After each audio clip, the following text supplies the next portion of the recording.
1980, the United States.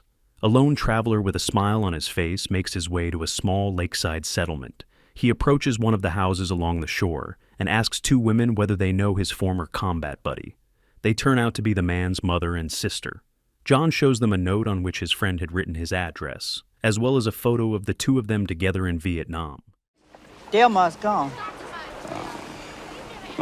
What time will he be back? He died. The mother tells him that her son died of cancer last year. She blames his death on exposure to Agent Orange, a chemical weapon used against Vietnamese guerrillas that also destroyed tropical forests.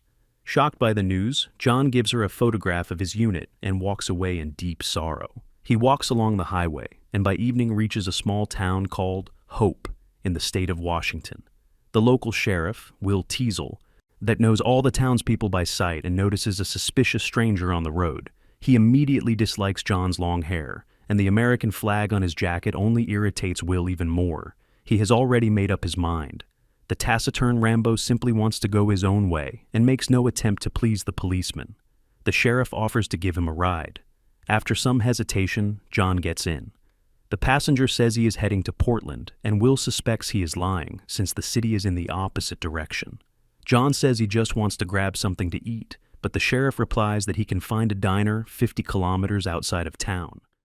So why are you pushing me? I haven't done anything to you. First of all, you don't ask the questions around here. I do. You understand? The arrogant sheriff intends to drive Rambo as far away as possible. And he is overly protective of the town's peace and has no intention of tolerating even a single drifter who might cause trouble and then disappear. Will believes that this is exactly what he is paid for. Better for the town to remain small and boring, but completely free of incidents. Reaching the outskirts, the sheriff drops John off and threatens him not to turn back. Rambo does not respond to the provocation. Only God knows what is going on inside his soul, but the veteran's iron self-control allows him to keep himself in check even in the most unpleasant situations.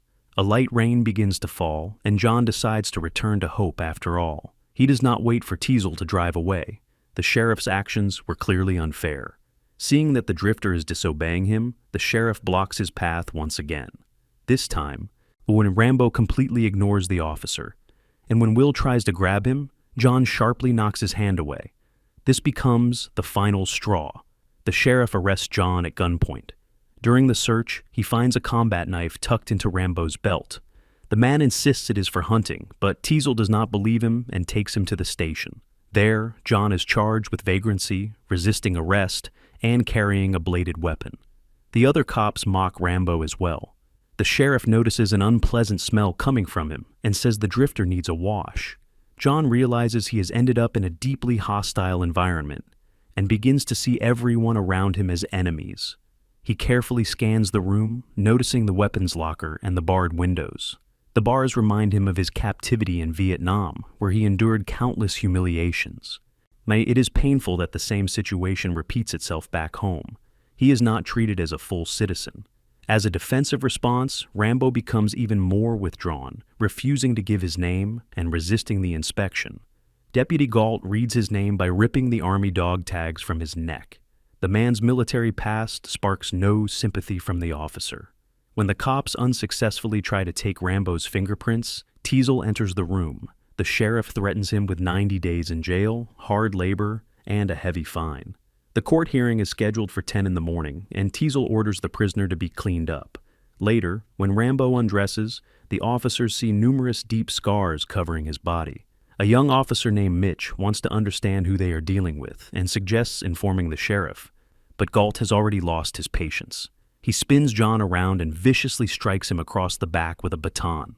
The humiliation continues as they force him into a brutal wash, treating him like an animal. A powerful blast from a hose nearly knocks him off his feet, to Galt's amusement. When they try to shave him with a straight razor, Rambo once again relives the torture he suffered in a Vietnamese prison camp. He begins breathing heavily and loses control, attacking Galt and two other officers. The veteran's combat skills allow him to quickly overpower the cops and escape from the station, taking his combat knife with him. Outside, he knocks a motorcyclist off his bike and speeds away. Galt runs out onto the porch with a rifle, but Teasle stops him from firing because the streets are full of people. Rambo floors the gas and races forward, slipping away from pursuit.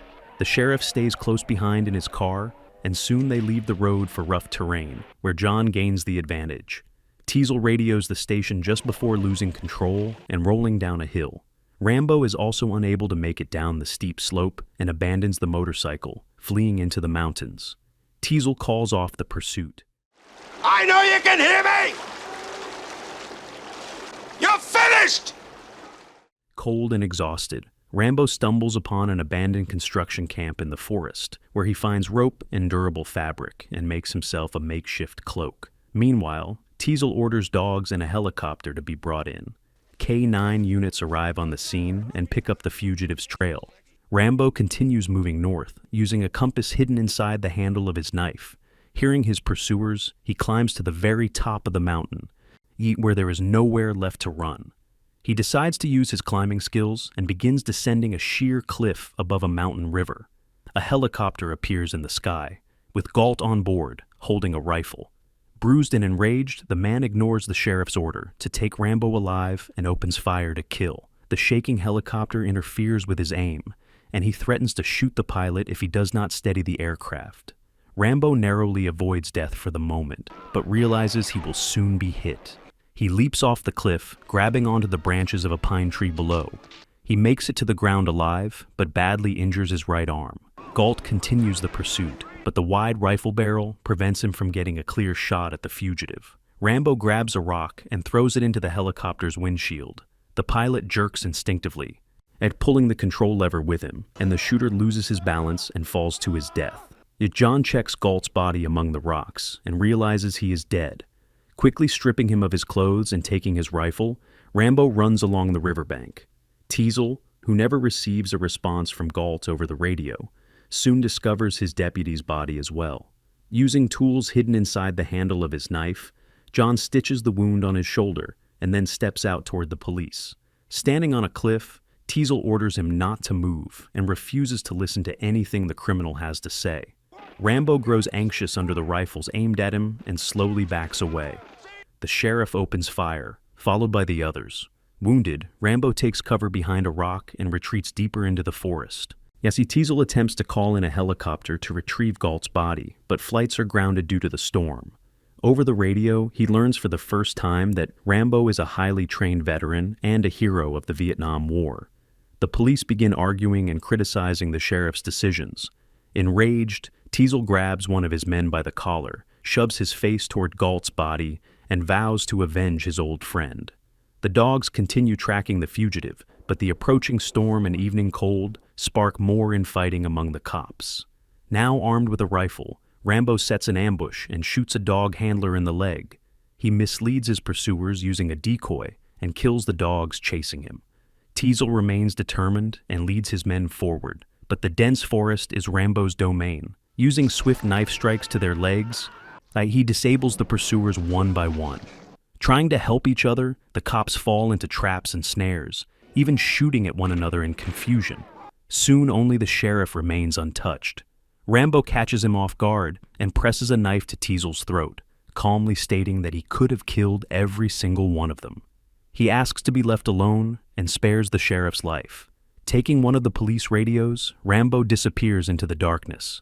The wounded officers are evacuated from the forest, and journalists and state police arrive on the scene. Teasle insists on staying in command, using the reinforcements to finish the job. After learning that Rambo was mistreated at the station and protocol was violated, a colonel enters the command tent. God in heaven to make a man like Rambo. God didn't make Rambo. I made him. The man explains that he trained Rambo and commanded him in Vietnam, and John was his best soldier, capable of surviving in inhuman conditions without food, water, or backup. He is surprised the pursuers are still alive and advises Teasle to rein in his arrogance if he truly wants to catch Rambo. The colonel suggests calling off the chase to calm the soldier and capturing him later with military forces. But for the sheriff, this has become a matter of pride. He refuses to back down.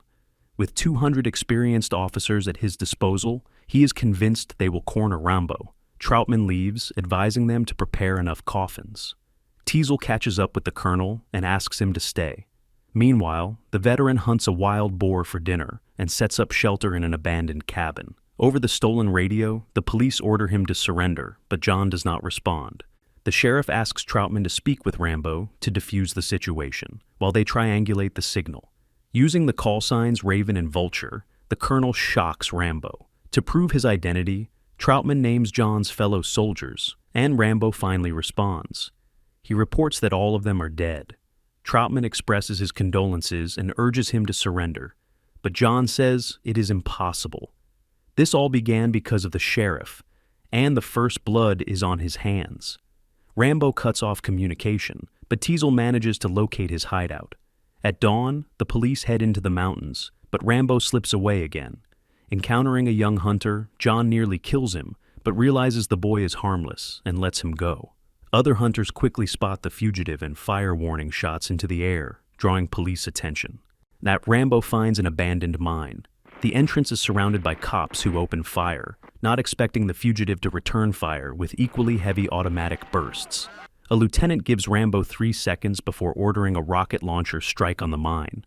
The fugitive refuses to surrender, and the plan is executed. The massive explosion collapses the entrance, but Rambo manages to escape deeper inside, narrowly avoiding death. The police celebrate, posing for photos among the ruins. Teasle arrives furious that his order not to fire was ignored again. Now they must find the body to close the case. Troutman is also present, once more unsettling the sheriff with his comments. Exhausted and unwilling to wait for a bulldozer, Teasle returns to the station. Meanwhile, in complete darkness, Rambo finds barrels of old fuel, lights a makeshift torch, and moves deeper inside.